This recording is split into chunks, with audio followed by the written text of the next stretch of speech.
Welcome back to the GSMC College Football Podcast, presented to you by the GSMC Podcast Network. Just touched on ESPN's most recent top 25 list. Do I agree with it? Yes and no. But looking at the defending national champion, the Ohio State Buckeyes, who came in at 5th on that list, a big reason that they won the national championship last year was because of their defense. I want to talk about, is defense back? Is it coming back? This has been the past decade or so where offense has taken over college football. Offensive explosions. You look at traditional kind of defense run-heavy teams, LSU, Alabama, Georgia, those SEC teams. They've all modernized their offense, all kind of go shotgun, passing more, and that won them national championships in the past decade. But the takeover stalled in 2024. Points and yards have been trending down, especially at the top of, when you look at the blue bloods, the cream of the crop. Per True Media, so the teams in last season's AP Final Five, so that was Ohio State, Notre Dame, Oregon, Texas, and Penn State. Those 5 teams averaged the fewest points per game by the final top 5 since 2006. Came in just under 35 points per game. And then they also had the lowest yards for the top 5 teams, offensive yards total per game. They had just over about 426, but that was the lowest since 2009. So we're talking about fewest points per game, fewest yards in a long time. And you look at kind of, right, I said, Georgia, Alabama, LSU, they all have modernized their offense. That's all been a big point of competing in the past decade of college football is offense. And even Kirby Smart, right? Kirby Smart's a defensive guy, played DB, was a defensive coordinator. He even acknowledged at one point that the, defense wins championships, that axiom, that's really doesn't hold true anymore. It's not really the case anymore. But you look at last year in 2024, defense made a comeback. All 4 of the semifinalists last year were in the top 11 in the country in terms of defensive yards per play. And this is a year after only one semifinalist in 2023 was in the top 10, and that was champion Michigan. So what happened, right? Have DC's finally just kind of caught up to the trend? Has the offensive kind of revolution hit a wall, or is it just kind of a matter of time right now? I think there's a couple different factors, right? So when we look at one of the big things here is the new clock rules, right? So 2 years ago, the NCAA Football Rules Committee, they installed rules aimed at shortening games. I don't know how they shorten games. If you go to a college football game live, it takes forever in terms of the TV timeouts, in terms of just getting through a series. It takes a long time. But so they install these rules aimed at shortening the games for safety reasons and also to help more games fit into the TV windows. Shocker there. They wanted to fit into the TV windows. But the clock didn't stop on every first down, and so that was one of the big things there was, you look at previously in college football, every first down the clock stopped, which was a big advantage to certain teams. But so that was a huge rule change that happened 2 years ago, kind of got implemented. And so obviously, naturally, there's going to be fewer plays. There's going to be fewer drives. There's going to be fewer chances to score. And nationwide, last season, saw the fewest plays per game, fewest drives per game in 20 years, since 2004. The final 5 teams in the AP pool, they averaged the fewest offensive plays per game. I already said they averaged the fewest offensive yards, but averaged the fewest offensive plays per game of any top 5 since 2006.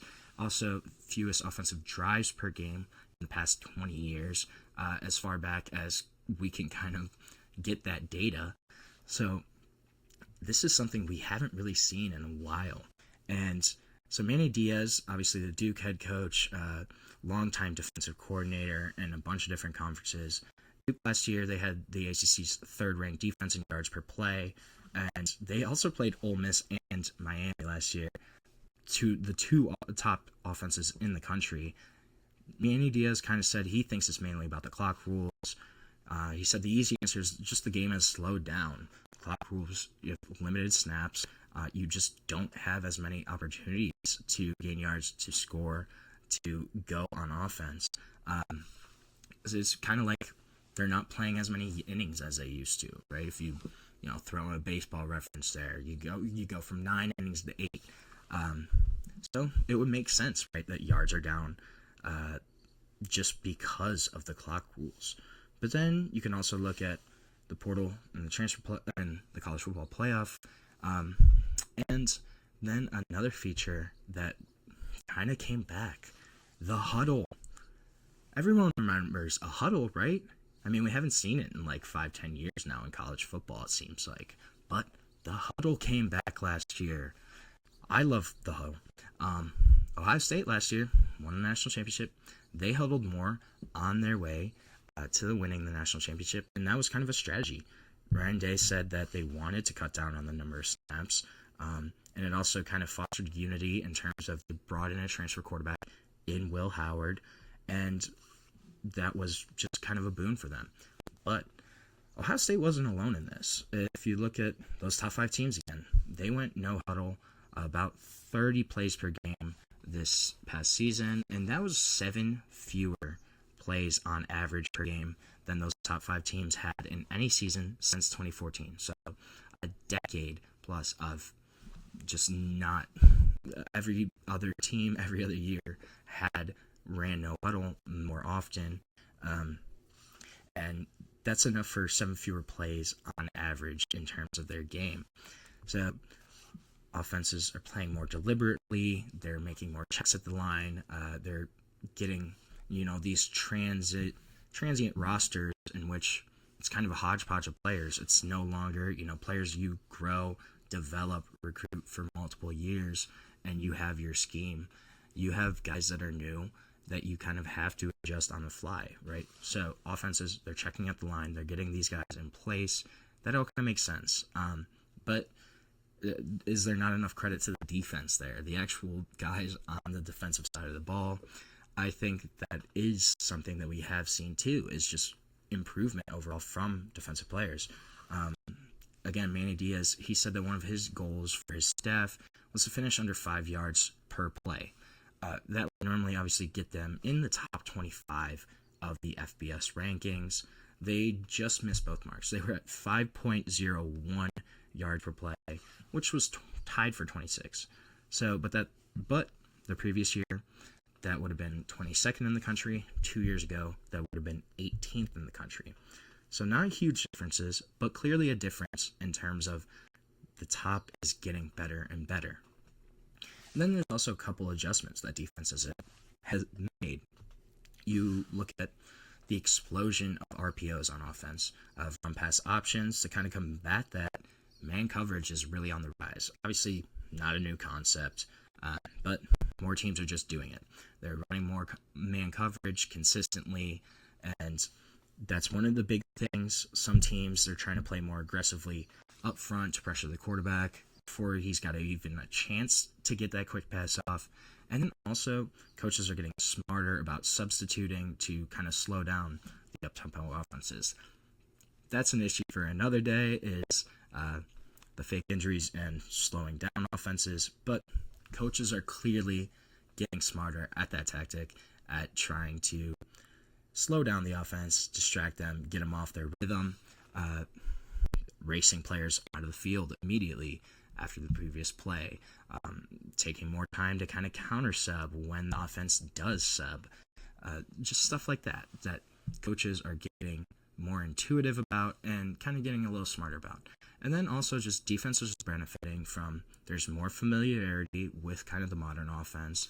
There hasn't really been an offensive revolution in terms of, one scheme just comes out of nowhere and takes over. We haven't really seen that, in a couple years. So offenses are a little more similar just in terms of the schemes, the styles, the schematics that they're running.